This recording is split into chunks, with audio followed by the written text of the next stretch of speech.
Assalamualaikum warahmatullahi wabarakatuh. Perkenalkan saya Muhammad Al-Azizi dengan NPM 23081070710044. Di sini saya akan mempresentasikan hasil tugas kuliah saya yaitu dari mata kuliah Data Mining dengan judul Support Vector Machine. Di sini pendahuluannya, seiring perkembangan teknologi digital yang semakin pesat, keamanan cyber menjadi aspek yang sangat penting dalam menjaga keberlangsungan sistem informasi.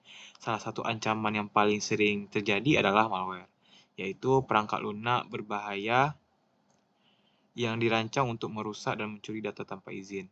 Jadi untuk mengatasi hal tersebut, pendekatan machine learning banyak digunakan dalam mendeteksi dan mengklasifikasikan malware. Salah satu algoritma yang populer dan efektif adalah Support Vector Machine, SVM. SVM ini bekerja dengan cara mencari hyperlink terbaik yang memisahkan dua kelas data seperti malware dan goodware.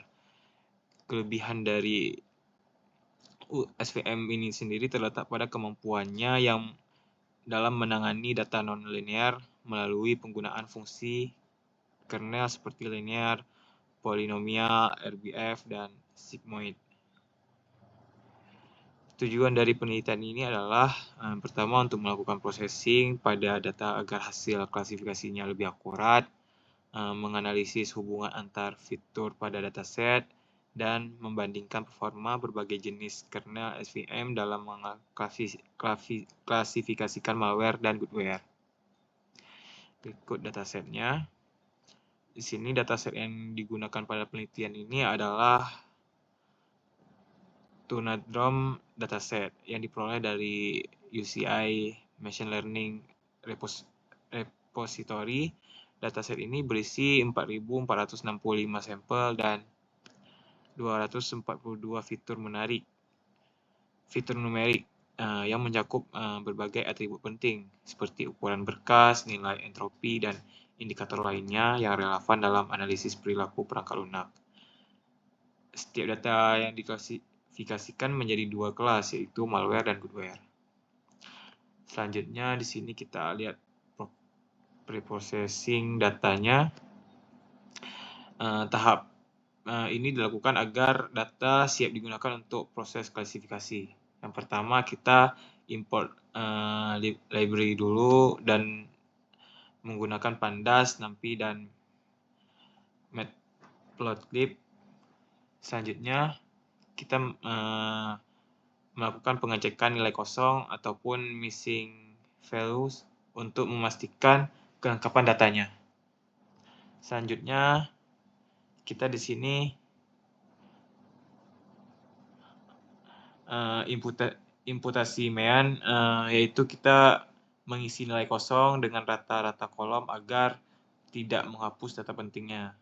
Selanjutnya kita penghapusan data duplikat.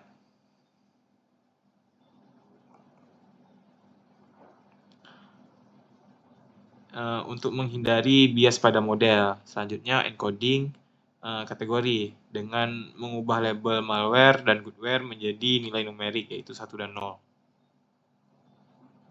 Selanjutnya di sini kita normalisasi data menggunakan standar scalar agar setiap fitur itu berada pada skala yang seimbang.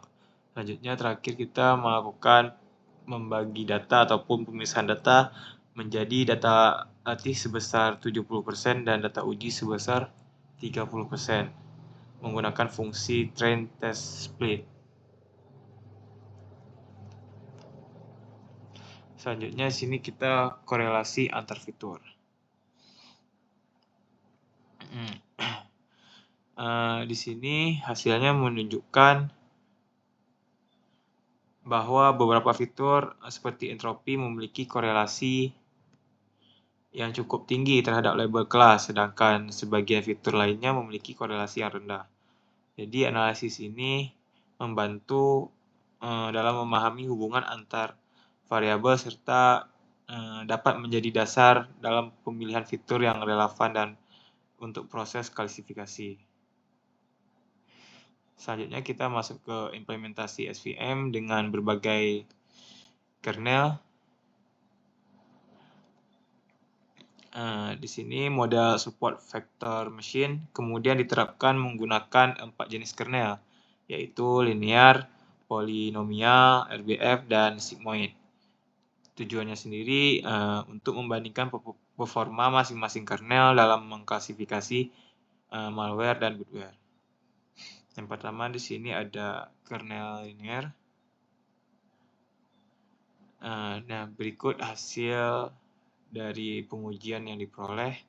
Di sini kernel linear akurasinya 97%, kelebihannya proses cepat dan sederhana, kekurangannya kurang efektif untuk pola data yang kompleks. Selanjutnya ada kernel polinomial.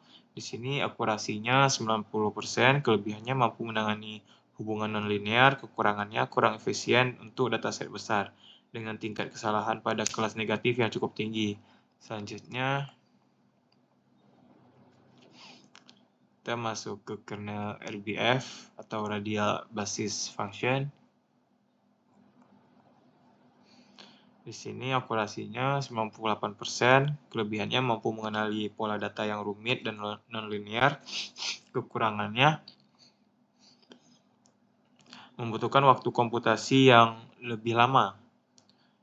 Jadi kernel ini menunjukkan performa terbaik secara keseluruhan.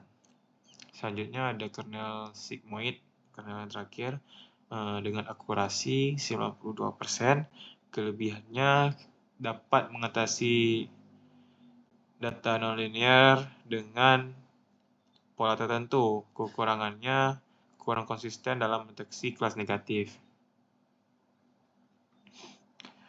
Jadi dari keempat kernel tersebut, RBF kernel memberikan hasil paling optimal dengan tingkat akurasi tertinggi dan keseimbangan presisi, serta recall yang baik. Akhir kesimpulan. Jadi berdasarkan hasil evaluasi, dapat kita simpulkan bahwa yang pertama, di sini tuh RBF kernel merupakan jenis kernel dengan performa terbaik pada dataset ini dengan mencapai akurasi 98%.